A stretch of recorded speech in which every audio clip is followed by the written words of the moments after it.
Hola, gracias por haber venido. Entiendo que la programación inicial era con manejo de plagas, claves de vid, pero debido a algunos problemas, eso hemos tenido que cambiar por un tema un poco más amplio, que es la contribución a la producción de alimentos saludables. Voy a empezar a desarrollar, entonces, la contribución a la producción de alimentos saludables, en este caso, desde la experiencia de Hortus. Primero quiero presentar que Hortus es una empresa que tiene más de 65 años y inicialmente ha estado abocado fundamentalmente a contribuir a elevar la productividad de los cultivos. Sin embargo, después ha ido evolucionando y entonces ahora tiene una filosofía diferente y que plantea más bien brindar soluciones integrales personalizadas a los clientes y contribuir y acompañarles a su crecimiento. Y en esa contribución a su crecimiento también es generar valor. Muy bien. En todo este proceso, entonces, tomamos en cuenta la naturaleza, lo importante para nosotros que es todo el control biológico, pero también es producir alimentos saludables. En ese sentido, todos los que están involucrados en la cadena de la producción de estos alimentos buscan que sean saludables y realizan una serie de actividades para garantizar esa calidad y saludable, y que sea además saludable. Entonces, no solamente son los alimentos de agroexportación, sino alimentos que definitivamente son de primera necesidad para la familia peruana. Podemos hablar de papa, podemos hablar de cítricos, etc. Sin embargo, permanentemente existen elementos que no permiten esa máxima producción y en la calidad que quisiéramos tener. En el caso, en esta ilustración, es botrytis en fresa que está deteriorando la producción. La siguiente vista, tenemos vid atacada por oidium y que es capaz de producir esos daños. No solamente entonces es el daño como tal en el racimo, sino que también es el daño económico que va a producir. Y también, hablemos de papa, ya no solamente botrytis, ya no solamente oidium, sino Phytophthora, que es tan destructiva y que es capaz, por ejemplo, de destruir campos de papa en solo 48 horas. Entonces, tenemos elementos que tenemos que manejar para poder obtener esto que estamos hablando, producción de alimentos. Y esos alimentos que contribuyan definitivamente a la seguridad alimentaria también, no solamente en el Perú, sino en el mundo. Esas labores tienen que estar tan bien integradas que puedan integrar la producción de alimentos saludables, pero también conservando el medio ambiente, usando, en este caso, el control biológico. Esta es una actividad que les puede parecer a ustedes muy familiar, es la aplicación, por ejemplo, de cianamida en plantaciones de vid para lograr una buena brotación. Pero eso significa conocer el producto, conocer la fisiología del cultivo. También tiene que ser dominada porque un error puede causar problemas.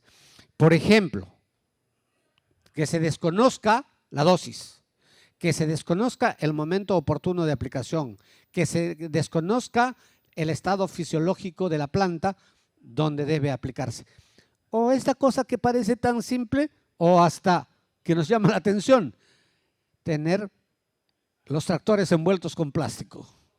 ¿Y por qué? ¿Qué características tiene el producto para que tenga que yo producir? ¿Será corrosivo que al entrar en contacto con el metal va a producir daño y no al plástico? Entonces estas cosas invitan a conocer. Pero también es tan fácil hablar de agarremos un plaguicida, un agroquímico que también está tan mal visto por ciertas corrientes que tratan de desprestigiar. Sin embargo, tiene muchas potencialidades.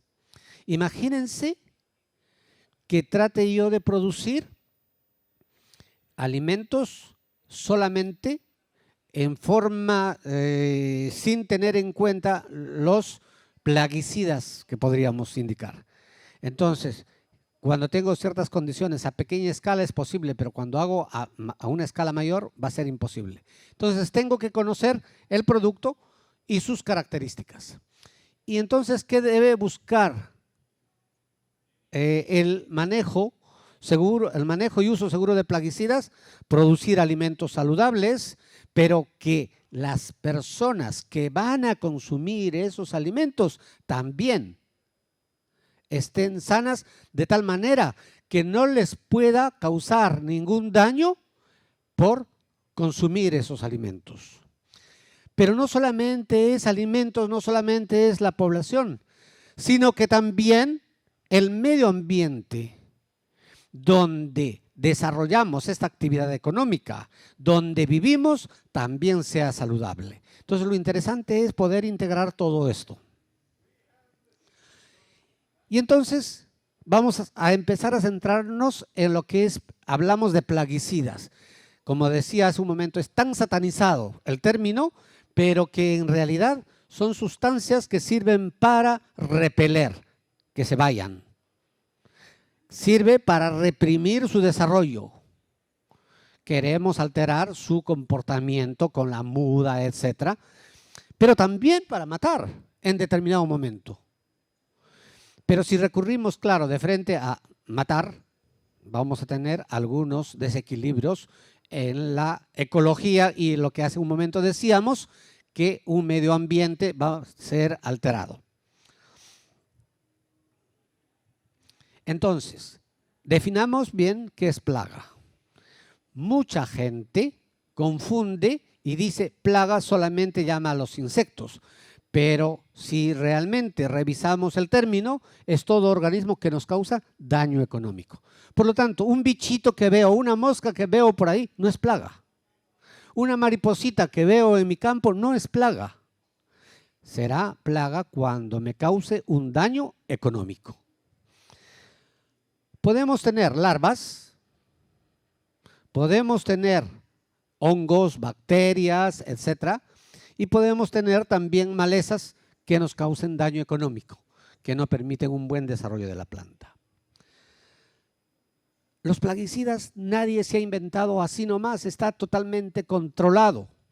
Tiene toda una base legal. El Estado se preocupa. Muchas veces se dicen, SENASA, ¿qué hace? Y es que existe en el Perú una norma que está todo etiquetado. Todo el etiquetado está normado y eso está en base a una norma nacional y a otras normas que están al nivel de la comunidad andina, supranacional. Entonces, todo esto está normado. Y ahora nos vamos a empezar a centrar más o menos en lo que es las etiquetas. ¿Dónde yo puedo conseguir información técnica? En el Google. Ojo, se puede conseguir, pero muchas veces hay información que no son correctas. Entonces hay que recurrir a una fuente mucho más que tenga información verdadera. Y entonces la primera sería la hoja de seguridad que tiene ciertas características. Nosotros en Perú también estamos evolucionando. Anteriormente lo hacían como podían y gracias a algunos iluminados que por ahí copiaron algo y de repente copiaron bien o mal, pero todo el mundo empezó a seguir. Y en otros países también. Pero ahora ya se habla de un sistema globalmente armonizado, donde tiene determinadas características y esas características para todos los productos que es compatible con las hojas de seguridad de otros países. También tenemos los certificados de calidad del producto. Ahí nos indica cuál es el ingrediente activo, cuál es la pureza, cuál es la densidad, etc. Y todo lo que está aquí se sintetiza en la etiqueta.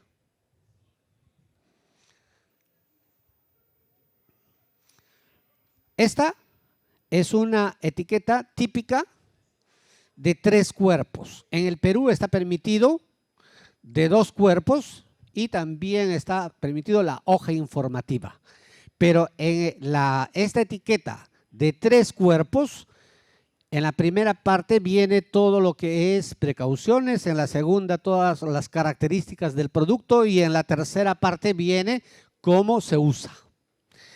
Y para aquellas personas que no saben leer y escribir, etcétera, a manera de resumen, viene abajo unos pictogramas que es en la parte de precauciones y advertencias antes del uso, esto es durante el uso y esto es para después del uso, que también se indica claramente.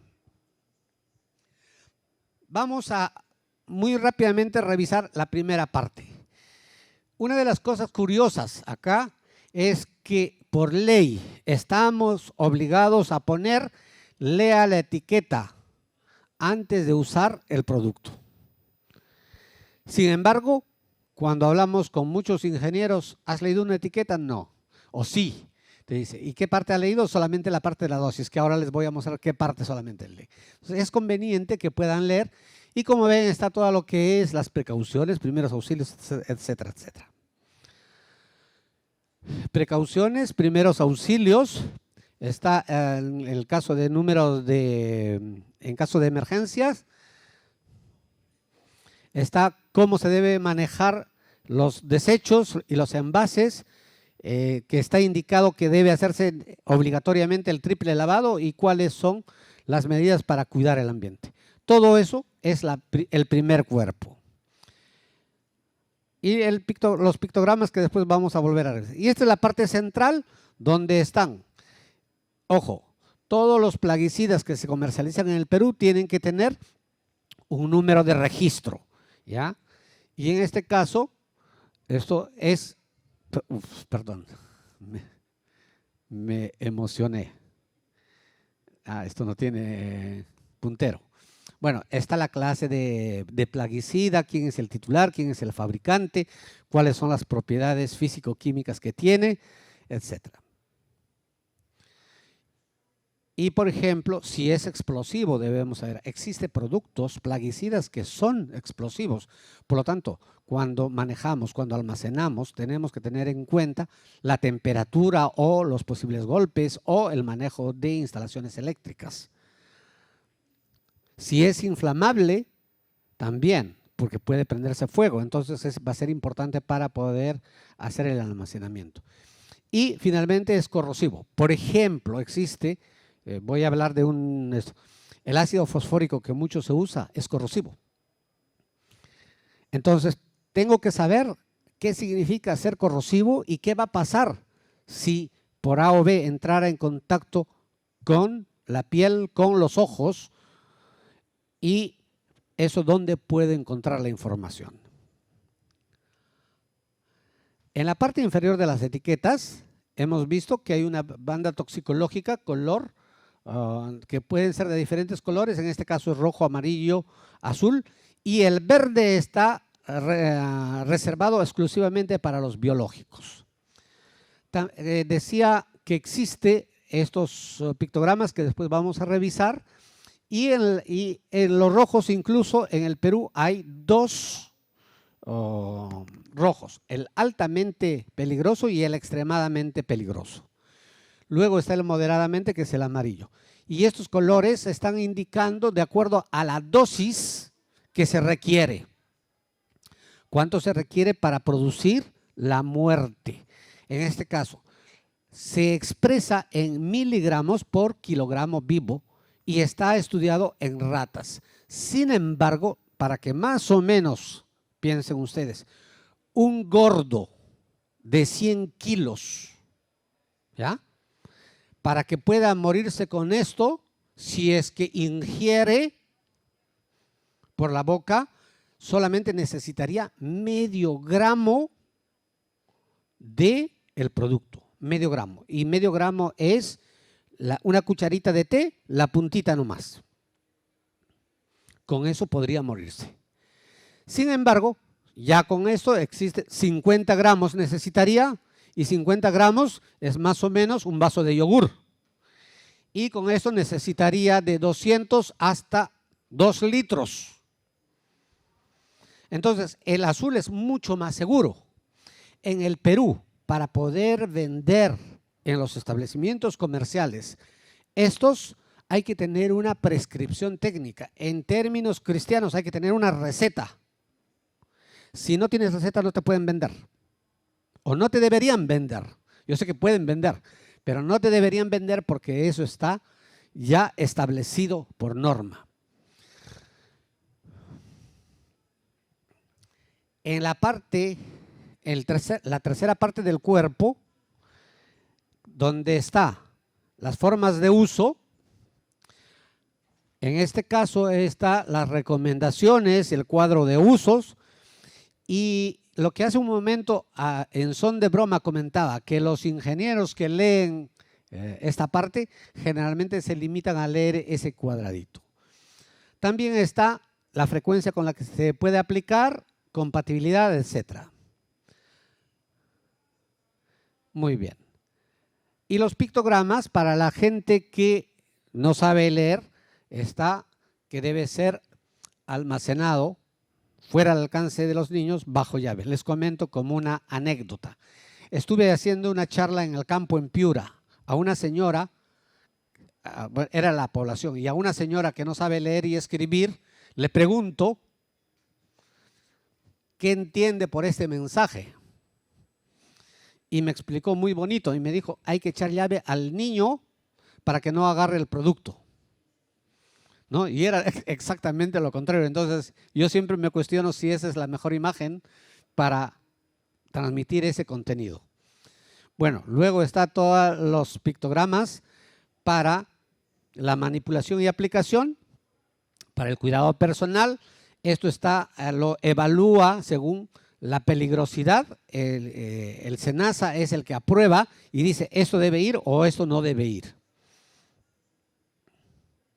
Sobre advertencias, entonces, si por ejemplo no se debe aplicar cerca de la floración, los cuidados que hay que tener en el momento de la preparación, lugar de preparación de los productos. Y también los de seguridad. Para poner la dosis no es que un iluminado se quedó dormido bajo la palmera y se soñó con un número. Para poder poner las dosis en las etiquetas, las empresas tienen que hacer un trabajo de investigación que se llama ensayos de eficacia biológica, y estos tienen que ser tratados todos los resultados estadísticamente y tienen que hacer análisis de varianza y para demostrar de que si existe o no existe diferencias entre las diferentes dosis. Y no solamente en una sola zona, sino tiene que ser en 2 zonas. Y en base a en la conclusión de esas 2 zonas es que recién te permite el SENASA poner en la etiqueta. Hace un momento decía que lo curioso es que mucha gente mira solamente esto. ¿Cuál es la dosis? Pero no mira el periodo de carencia, no mira el límite máximo de residuos. Por supuesto, ahora las empresas agroexportadoras tienen mucho cuidado sobre estos datos. Sin embargo, la mayoría de los productores de la agricultura tradicional desconocen porque no logran ver esa información o no entienden. En el Perú tiene los límites máximos de residuos. Generalmente los especialistas hablamos Códex de la Comunidad Económica Europea, etcétera, etcétera. Pero el Perú tiene establecidos, ¿ya? Y eso está en un documento publicado por el MINSA. Como anécdota, la teoría del MINSA es que los plaguicidas de etiqueta roja sirven para suicidarse. Para ellos no sirven para controlar plagas, sirve para suicidarse. ¿Por qué? Porque ellos han hecho un estudio. Lamentablemente, la información que han recolectado es que todos los que se han suicidado han usado plaguicidas de etiqueta roja. Hace un momento les decía, son bastante tóxicos y hay que tener mucho cuidado, hay que manejarlo adecuadamente.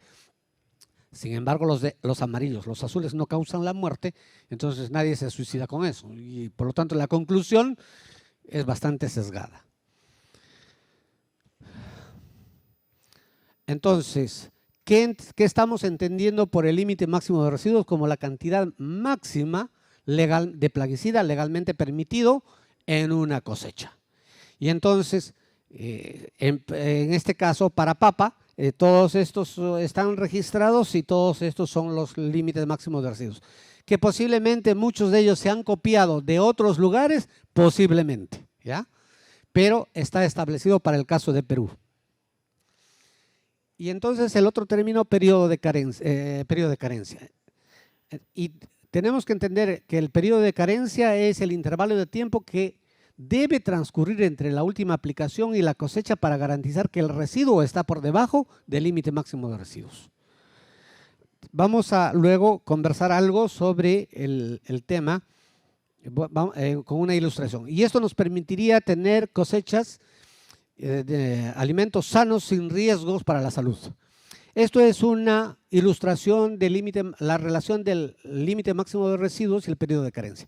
Lo que pasa es que cuando nosotros hacemos una aplicación, depositamos el producto y luego de un determinado tiempo, la fruta o el cultivo va creciendo. Por lo tanto, si cayó una gota, ahora cuando el fruto era chiquito, ahora está más grande, se irá disipando, diluyendo. Y también, como está sometido a condiciones medioambientales, se irá descomponiendo. Después de un determinado tiempo, encontraremos una cantidad menor. Cuando hablamos de periodo de carencia, entonces estamos hablando de que si este es el límite máximo de residuos permitidos, si encuentro aquí arriba, no puedo cosechar, no puedo cosechar, no puedo cosechar. Cuando llega acá, sí podría cosechar. Para eso, yo he estudiado que debe transcurrir 17 días desde la aplicación. También podríamos, con esto, trato de ilustrar de que no es igual para todos los cultivos. Hay cultivos como por ejemplo la espinaca, eso que tiene un comportamiento diferente al arándano, uva. Cuando hacemos, por ejemplo, las dosis, aquí vamos aumentando dosis y aquí, dosis de aplicación y aquí sería el depósito. Entonces, si aplicamos por ejemplo, una dosis de 500, vamos a tener un mayor depósito en el caso de lechugas y menores para los demás. Esto es una curva similar a la anterior. Esto es un resumen de la información que hay en la etiqueta, que como ven es un montón. No es que nadie se inventó. Y ahora la pregunta sería, cuando hay una emergencia, ¿qué hago? ¿A quién aviso? Entonces, primero es que tenemos que avisar al titular del plaguicida, al centro de salud más cercano, a las autoridades ambientales, ¿ya? Y hay que tener los números de teléfonos de emergencia. ¿Por qué al titular del plaguicida? Porque el titular, en este caso, por ejemplo, si es un producto de Hortus, llamar a Hortus. ¿Por qué? Porque nosotros tenemos la información de primera mano. El centro de salud sabe cómo atender esos casos. En la etiqueta también está escrita. Y las autoridades ambientales, ¿qué pasaría, por ejemplo, si se derrama en un canal? ¿Qué hacer? Todas esas cosas saben ellos, pero también nosotros. En caso de envenenamiento, inmediatamente hay que buscar ayuda médica. No jugar al doctor que mi abuelita le daba leche, el otro tomaba agua y el otro hay que provocarle vómitos. En muchos casos, les comento, que no es posible producir vómitos. Por ejemplo, en productos que son corrosivos. Porque si ha entrado hacia la boca, perdón, por la boca al estómago, puede producir una úlcera. ¿De acuerdo?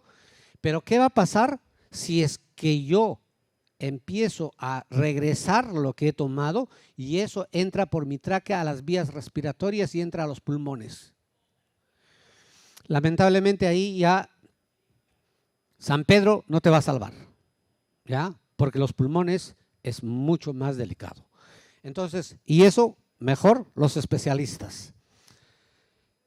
Si llevo la etiqueta al médico, el médico sabe que en el primer cuerpo hay una parte que dice antídoto. Y si hay antídoto, no, pero es que yo en una charla he escuchado que tal pastillita es buena.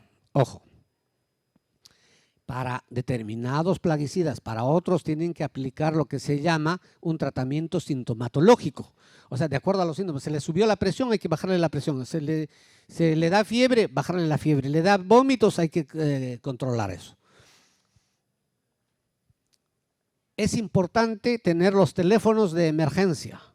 En el caso de Perú, eSalud tiene ese número telefónico e InfoSalud tiene ese.